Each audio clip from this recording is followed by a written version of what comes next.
सूरज अभी पूरा उगा भी नहीं था, पर गांव के बाहर फैले कूड़े के मैदान में एक दुबला पतला आदमी फटी कमीज और पुराने बोरे के साथ झुककर कुछ ढूंढ रहा था। नाम था सलीम, वही जिसे गांव वाले निकम्मा कहकर पुकारते थे। बच्चे हंसते। देखो, कबाड्डी वाला आ गया। वो कुछ नहीं कहता, बस चुपचाप वहां से चला जाता। घर में न चूल्हा था, न कोई बात करने वाला। पत्नी सालों पहले बच्चों को लेकर मायके चली गई थी। उसके बाद से झोपड़ी में वो सिर्फ अकेला रहता। उस दिन भी सलीम ने कूड़े के ढेर में एक नया कोना चुना। छड़ी से मिट्टी उलटते हुए अचानक उसकी नजर एक अजीब चीज पर पड़ी। एक बोरा, बिल्कुल साफ, लगभग नया, न कीचड़ न दाग। ऊपर मोटी रस्सी की गांठें कसकर बंधी थीं। किसने फेंका होगा ये? उसने बुदबुदाया। लेकिन जब उसने उसे खींचने की कोशिश की, बोरे का वजन अजीब लगा, जैसे भीतर कुछ ठोस हो। उसने सोचा शायद अंदर कपड़े होंगे। चारों ओर नजर दौड़ाकर उसने सुनिश्चित किया कि कोई देख तो नहीं रहा। फिर बोरे को धीरे धीरे किनारे खिसकाया, जहां धुएं की धुंध उसे छिपा सके। उसने रस्सी खोली। बोरा खुला और उसकी सांस अटक गई। अंदर प्लास्टिक में लिपटी गड्डियां थीं। उसने कांपते हाथों से एक खोली। 500 के नए नए नोटों के बंडल। उसकी आंखें चौंधियां गईं। वो घुटनों के बल बैठ गया। हाथों से नोटों को छूकर देखा। क्या ये सच है? उसने खुद से पूछा। उसके हाथ कांपने लगे। उसने चारों ओर देखा, कहीं कोई देख तो नहीं रहा। कुछ पल बाद उसने गहरी सांस ली और फैसला कर लिया। बोरे को फिर से बांधा, पीठ पर लाद लिया और झोपड़ी की ओर चल पड़ा। रास्ते में हर आवाज उसे शक जैसी लगी। कुत्ते का भौंकना, किसी का बात करना। घर पहुंचते ही उसने झोपड़ी का दरवाजा अंदर से बंद किया। बोरे को कोने में रखकर चटाई से ढंक दिया। सलीम का दिल ऐसे धड़क रहा था जैसे सीने से निकलकर बाहर आ जाएगा। बार बार वह झोपड़ी के दरवाजे से झांकता, कहीं कोई पीछे तो नहीं आ गया। जब उसे यकीन हुआ कि आसपास कोई नहीं है, तो वह धीरे से बोरे के पास बैठ गया। हाथ कांप रहे थे, लेकिन हिम्मत जुटाकर रस्सी खोली। जैसे ही बोरा खुला, अंदर की चमक ने उसकी आंखें चौंधिया दी। नोटों की गड्डियां, एक से एक ताजा, नई। सलीम ने एक गड्डी निकाली और गिनना शुरू किया। गिनते गिनते उसके होंठ सूख गए। सिर्फ एक गड्डी में 1 लाख रुपए। उसने अंदाजा लगाया, कम से कम 30-40 करोड़ तो होंगे। यह सोचते ही उसका दिमाग सुन्न पड़ गया। इतना पैसा कोई आम आदमी नहीं छोड़ सकता। वह बुदबुदाया। उसके भीतर डर की लहर दौड़ गई। कहीं ये किसी बड़े आदमी, किसी नेता या गुंडे का तो नहीं। अगर उन्होंने ढूंढना शुरू किया तो क्या होगा? इस ख्याल से उसका शरीर पसीने से तर हो गया। सलीम ने गड्डियां वापस रख दी, बोरा बांधा और मिट्टी पर बैठ गया। सिर पकड़कर सोचने लगा। दिल में एक तरफ खुशी थी कि सालों की गरीबी अब खत्म हो जाएगी, इलाज करा सकेगा, नया घर बना सकेगा, इज्जत की जिंदगी जी सकेगा। पर दूसरी तरफ डर उसे भीतर से कुतर रहा था। अगर किसी को पता चल गया तो लोग उसे चोर कहेंगे, पुलिस पकड़ लेगी, या असली मालिक आ जाएगा। रात भर वो जागता रहा। उसने खुद को तसल्ली दी, अगर कल सिर्फ एक गड्डी निकालकर इलाज करवा लूं तो किसी को क्या पता चलेगा। डॉक्टर ने पहली बार उसे इज्जत से बैठाया, दवाइयां दी और कहा, इलाज मुमकिन है। सालों बाद सलीम के चेहरे पर एक सच्ची मुस्कान आई। वो समझ गया, यह दौलत उसका इम्तिहान है, वरना वरदान नहीं। अगला दिन सलीम के लिए एक नई सुबह बन गया। वर्षों बाद उसने आईने में खुद को गौर से देखा। चेहरा कमजोर था, मगर आंखों में अब उम्मीद की चमक थी। उसने सोचा, अगर समझदारी से काम लूं तो सब बदल सकता है। सबसे पहले उसने अपनी झोपड़ी की मरम्मत करवाई। बोरे से कुछ पैसे निकाले, मजदूरों को बुलाया और छत बदलवा दी। कुछ ही दिनों में घर की बदबू और सीलन कम हो गई। मोहल्ले वाले हैरान थे, अरे ये कबाड़ बीनने वाला अचानक कैसे बदल गया। कुछ हफ्ते बाद उसने अगला कदम उठाया। गांव की मुख्य सड़क पर एक छोटी सी किराने की दुकान खोली। पहले दिन बस दाल, चावल, नमक रखा। खुद दुकान पर बैठा, आने वालों को मुस्कुराकर सलाम किया। शुरुआत में लोग झिझके, मगर धीरे धीरे आने लगे। दुकान चल निकली। आटे की बोरियां, तेल के डिब्बे, मसाले, साबुन, सब कुछ बिकने लगा। सलीम ने उस पूरे दौर में बड़ी सतर्कता बरती। उसके पास अचानक आई दौलत किसी रहस्य से कम नहीं थी, पर उसने कभी उसका दिखावा नहीं किया। वह जानता था, अगर जरा भी चमक दमक दिखी तो लोग सवालों की बौछार कर देंगे।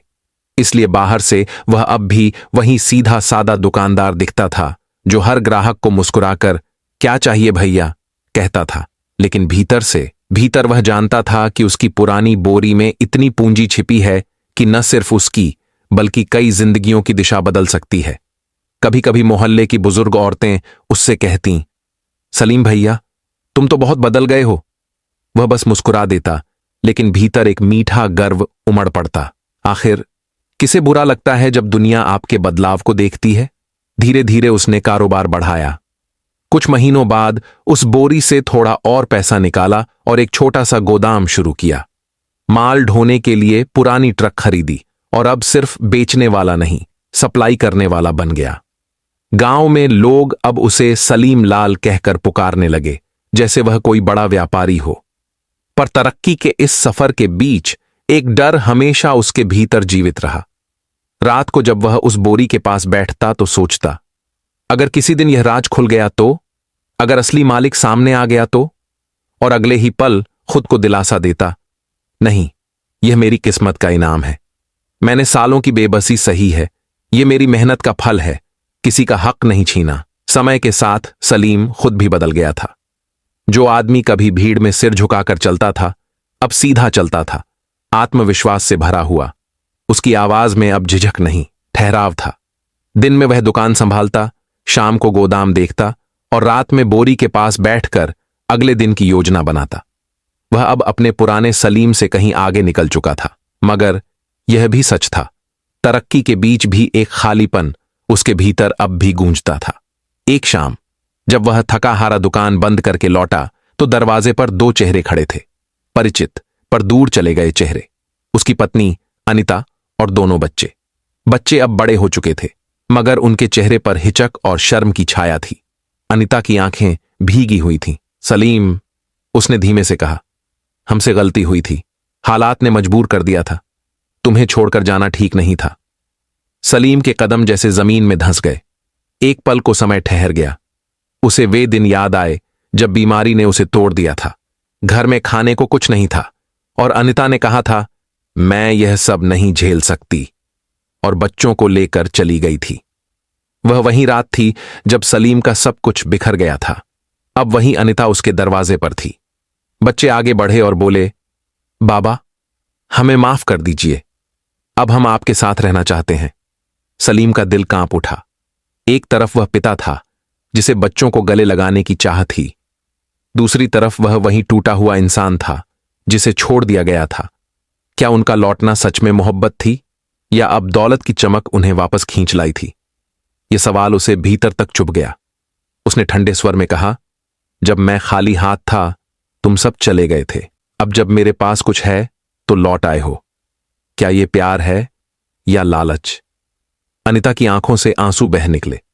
नहीं सलीम, अब हम सच में पछता रहे हैं, बच्चों को तुम्हारा साया चाहिए। सलीम ने निगाहें झुका ली। भीतर ज्वालामुखी सी हलचल थी। वह जानता था कभी कभी माफ करना आसान होता है, लेकिन भूलना नहीं। आखिर उसने कहा, बच्चे मेरे हैं और उनका हक कोई नहीं छीन सकता। मैं उनकी पढ़ाई, उनका भविष्य संभालूंगा। लेकिन अनिता, हमारे बीच जो दीवार खड़ी हो गई है वह अब कभी नहीं गिरेगी। अनिता चुप रह गई। बच्चों की आंखों में राहत थी, कम से कम पिता फिर से उनके जीवन में थे। पर सलीम के दिल का पुराना घाव फिर हरा हो गया।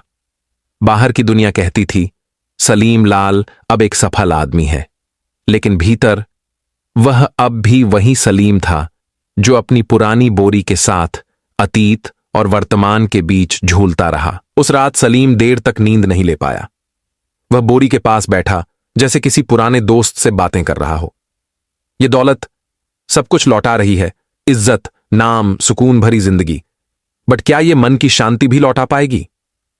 सवाल हवा में तैर गया और जवाब में बस दीवारों की खामोशी थी। कुछ हफ्ते बीते।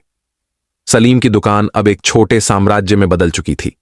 गोदाम से माल निकलता, गाड़ियां आती जाती, और गांव वाले अब उसे सलीम भाई कहकर सम्मान से पुकारते। बाहर की दुनिया में सब ठीक था, पर भीतर एक बोझ था जो हर रात उसके सीने पर बैठ जाता। वह उस बोरी को देखता और खुद को समझाता, शायद किसी चोर ने फेंकी होगी, या शायद किस्मत ने मुझ पर दया की। पर किस्मत को भी जैसे उसके धैर्य की परीक्षा लेनी थी। एक शाम वह घर के आंगन में चाय की चुस्कियां ले रहा था। अंदर टीवी पर खबरें चल रही थीं, सामान्य राजनीतिक बकवास जिसे अब वह ध्यान से नहीं सुनता था। लेकिन अचानक एंकर की आवाज तेज हुई। ब्रेकिंग न्यूज, विधायक के घर हुआ चोरी। सलीम का दिल धक से रह गया। एंकर बता रहा था एक चोर विधायक के घर से पैसे चुराकर भाग रहा था। जब पुलिस ने उसका पीछा किया तो उसने पैसे कहीं छुपा दिए हैं जो अब मिल नहीं रहे हैं। पुलिस लगातार उसे तलाशने की कोशिश कर रही है। सलीम का हाथ कांप गया। उसके दिमाग में बिजली सी कौंधी। बोरा, वही बोरा। एंकर बोलता जा रहा था। सैकड़ों करोड़ अब भी लापता हैं। छोटे बंडल शायद कभी न मिले, लेकिन जांच जारी है। वह वाक्य उसके कानों में गूंजने लगा।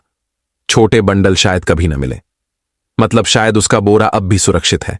इसके साथ ही एक ठंडी लहर उसकी रगों में दौड़ गई। अगर कभी किसी ने पता लगा लिया तो?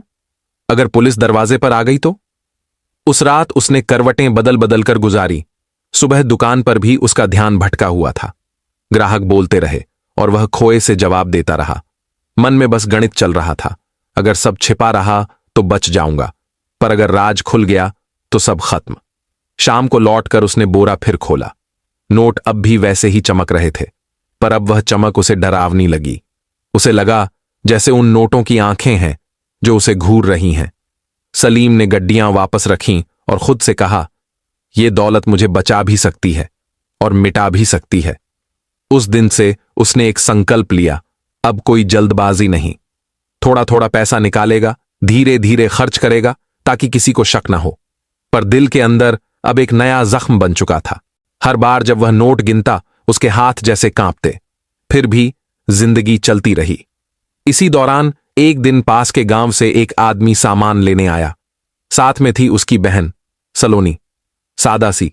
2 साल पहले उसने अपने पति को बीमारी में खो दिया था और अब अपने भाई के साथ कामकाज संभाल रही थी। सलीम ने जब पहली बार उससे बात की तो उसे अजीब सुकून महसूस हुआ। सलोनी की बातों में न कोई दिखावा था, न कोई मतलब। वह सलीम को एक व्यापारी नहीं, एक इंसान की तरह देखती थी। धीरे धीरे वह दुकान पर आने लगी, कभी भाई के साथ, कभी अकेली। हर बार उसके लहजे में एक सहज विनम्रता होती जो सलीम के दिन की थकान उतार देती। एक दिन सलोनी ने मुस्कुराते हुए कहा, आप बहुत मेहनती हैं सलीम जी, गांव में सब आपकी इज्जत करते हैं। सलीम उस पल बस मुस्कुरा दिया, लेकिन उसके भीतर एक अनकहा एहसास जागा। शायद पैसा इंसान को सुरक्षित कर सकता है, मगर किसी का अपनापन ही उसे जिंदा रखता है। जब सलोनी ने मुस्कुराते हुए कहा, आप बहुत इज्जतदार इंसान हैं, तो सलीम के भीतर कुछ पिघल गया। बरसों बाद किसी ने सम्मान दिया था, वो भी एक सुंदर औरत ने। उसके सीने में जैसे ठंडक उतर गई। धीरे धीरे दोनों के बीच एक नर्म रिश्ता पनपने लगा। सलोनी सिर्फ सुनती नहीं थी, वह समझती थी। जब उसे सलीम के अतीत का पता चला तो उसने अफसोस नहीं जताया, बल्कि उसकी आंखों में देखकर कहा, जो बीत गया वो वक्त की परीक्षा थी, अब जरूरी है कि तुम आगे बढ़ो। इन शब्दों ने सलीम के भीतर जैसे कोई नया दीपक जला दिया। कुछ महीनों बाद उसने एक फैसला लिया, वह सलोनी से शादी करेगा। गांव में यह खबर सुनते ही तरह तरह की बातें होने लगीं। किसी ने ताना मारा, कबाड़ बिनने वाला अब नई बीवी लाएगा, तो किसी ने हंसते हुए कहा, चलो अब इस बेचारे की जिंदगी में रोशनी तो आई। सलीम ने किसी बात का जवाब नहीं दिया। वह जानता था यह शादी सिर्फ साथ पाने के लिए नहीं, बल्कि खुद को नया जीवन देने के लिए है। शादी बहुत सादगी से हुई, ना बैंड बाजा, ना दावतों की भीड़, बस 2 साक्षी, कुछ फूल और 2 दिलों की नई शुरुआत। सलोनी के आने के बाद सलीम का घर जैसे सांस लेने लगा। जब सलीम दुकान से थका हारा लौटता तो सलोनी मुस्कुराकर दरवाजा खोलती। वो मुस्कान न महंगी थी न बनावटी। इन छोटी छोटी बातों ने सलीम को वो सुकून दिया जो किसी दौलत से नहीं खरीदा जा सकता। फिर भी जब रात गहराती और सलोनी सो जाती, सलीम का मन फिर उसी बोरी के पास जा बैठता। वह बोरी उसे चैन नहीं लेने देती थी। हर बार नोटों की चमक उसे यह याद दिलाती, यह दौलत पवित्र नहीं है। वह सोचता, अगर यह पैसा किसी जुर्म से जुड़ा है तो इससे मुझे शांति कैसे मिल सकती है। यही विचार धीरे धीरे उसे एक बड़े फैसले तक ले गए।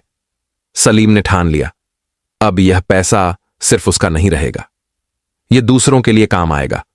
उसे अच्छी तरह याद था कि गरीबी कैसे इंसान की इज्जत तक छीन लेती है। वो ताने, वो उपेक्षा, वो दिन जब क्लिनिक का मुलाजिम उसे हिकारत से देखता था, वो सब उसकी यादों में अब भी जिंदा थे। और फिर एक सुबह उसने पहला कदम बढ़ाया। गांव की पुरानी मस्जिद बारिश में टपकती थी। नमाजियों को अक्सर छाते लेकर अंदर जाना पड़ता था। सलीम ने चुपचाप चंदा देना शुरू किया। जब रकम काफी हो गई तो उसने अपना नाम सामने रखा। गांव में खलबली मच गई। वही सलीम जो कचरा बीनता था, इतना पैसा कहां से आया? कुछ ने ताना मारा, कुछ ने शक जताया, शायद जुए में जीता होगा। लेकिन जैसे जैसे मस्जिद की दीवारें उठती गईं, सलीम की नीयत साफ होती गई। लोगों ने देखा वह दिखावे के लिए नहीं, सच्चे मन से मदद कर रहा है। धीरे धीरे आलोचनाएं थम गईं और गांव के लोग अब उसे सलीम मियां कहकर सम्मान देने लगे। वो आदमी जिसे कभी समाज ने ठुकरा दिया था, अब समाज का सहारा बन गया था। सलीम ने अपने जीवन में एक और बड़ा कदम उठाया। इस बार उसने पैसे से नहीं, दिल से निवेश करने का फैसला किया। उसने घोषणा की, मैं गांव में एक स्कूल खोलूंगा जहां हर गरीब बच्चा बिना फीस के पढ़ सकेगा। लोगों ने पहले तो सोचा यह बस एक भावनात्मक बयान है, लेकिन जब नींव की पहली ईंट रखी गई तो सब समझ गए। सलीम अब सिर्फ व्यापारी नहीं रहा, वह गांव का रहनुमा बन चुका था। सलोनी ने भी उसका साथ दिया, कंधे से कंधा मिलाकर। कुछ युवा शिक्षक मामूली वेतन पर पढ़ाने को तैयार हो गए। कोई कहता यह तो चमत्कार है, कोई दुआ देता खुदा ऐसे लोगों को सलामत रखे। सलीम ने बाकी बचे हुए पैसे और भी व्यापार में लगा दिया और ऐसे करते करते वो अब सच में एक बहुत अमीर आदमी बन गया। अब उसे उस बोर की कोई जरूरत नहीं थी। अब उसकी कमाई ही इतनी ज्यादा थी कि वो अब अरबों में बिजनेस करता, लेकिन फिर भी वो अल्लाह का शुक्र अदा करता और गरीबों की मदद करता।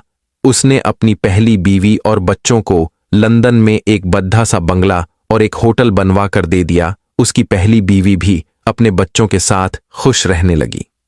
अगर आपको भी सलीम की ये कहानी सोचने पर मजबूर करती है कि सच्चाई, पछतावा और भलाई के बीच इंसान का असली संघर्ष क्या होता है, तो एक लाइक जरूर करें। कमेंट में बताइए, अगर आप सलीम की जगह होते तो क्या करते? क्या गलत पैसे से की गई भलाई सही मानी जा सकती है? आपकी राय हमारे लिए बहुत कीमती है। और हां, ऐसी ही दिल छू लेने वाली कहानियां देखने के लिए चैनल को सब्सक्राइब करें और नोटिफिकेशन ऑन कर लें ताकि अगली कहानी सीधे आपके मोबाइल स्क्रीन पर पहुंचे।